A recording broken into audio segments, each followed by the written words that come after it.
Okay, let's dive into this explainer and finally, once and for all, conquer the incredibly frustrating world of English prepositions. Seriously, if you're an English learner, you completely understand the struggle here. You're probably constantly asking yourself, wait, is it in the morning or on the morning? Do I arrive at London or in London? And usually what happens? We're just told to memorize these tiny words from some giant, never-ending list. Well, not today. Today, we're literally tossing that list out the window. We're going to treat prepositions like the logical patterns they actually are. By the end of this, you are going to have a foolproof, systematic framework to tackle these with absolute confidence. To start making sense of this, we need to completely change how we visualize prepositions. We're moving away from that scattershot guessing game and bringing in a highly structured funnel. Think of it like a giant funnel in your mind, okay? This is the foundation for almost everything we're about to cover. Right at the top, the widest part, we have in. It is always the most broad and general. As we move down the funnel and things narrow a bit, we use on for things that are more specific. And finally, right at the very bottom tip of the funnel, we have at. At targets a hyper-specific, precise point. Honestly, if you ever freeze up on an exam, just picture this funnel. It'll give you a really fantastic, logical baseline for guessing the right word. Now, look at how this brilliantly parallels time and place. It's the exact same logic. Starting at the broadest level at the top, whether you're dealing with a huge chunk of time like in 1994, or in June, or a massive geographic area like a country or a city, in England, in Jakarta, you use in. Drop down a level to on, and things get a bit more specific. For time, it's specific days, on Friday, or on the 4th of July. For places, it's specific streets or flat surfaces, on Fleet Street or on the roof. And then we drill all the way down to the bottom. If you need an exact clock time, like at 3 o'clock, or a highly specific location, like at 10 High Street or at the bus stop, boom, you use at. The pattern is just beautifully consistent. Okay, I absolutely love this next tip. If you constantly make mistakes with public transport, use this brilliant physical mnemonic trick. Just imagine the physical action you have to take to enter the vehicle. If the space is small and enclosed, and you literally have to crouch down or bend over to get inside, use in. You get in a car, in a taxi, in a helicopter. But if the transport is large enough that you can step up and remain standing while you walk onto it, use on. You walk on a bus, on a train, or on a plane. It's a simple, physical trick, and I promise you, you won't forget it.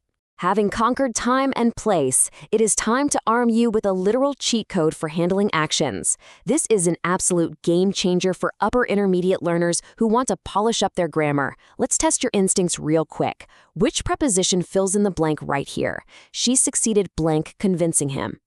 Just think about it for a second. Okay, if you guessed in, fantastic job. You say succeeded in, but don't look away just yet. Pay very close attention to what happens to the verb immediately following that preposition. The verb is convincing-ing. And that brings us to the golden action rule. Listen, this rule works about 95% of the time, so you absolutely want to memorize it. Whenever a preposition is followed by a verb, that verb almost always takes the ing form. Look at the patterns. My dad insisted on coming home. The rain prevented us from going. Once you lock in the correct preposition, immediately trigger that ing ending for the action word that comes next. It'll instantly make your spoken and written English sound incredibly natural. We're going to navigate some tricky twins now. These are phrases where swapping out just one tiny preposition completely transforms what you're saying.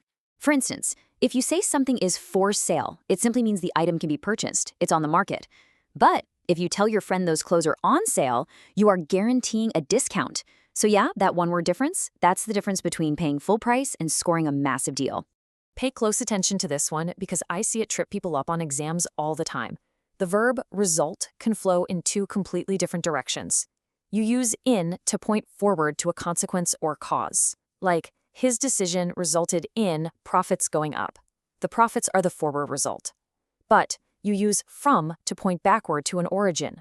Her illness resulted from burning out at work. The burnout is the origin in the past. So remember, forward consequence is in, backward origin is from.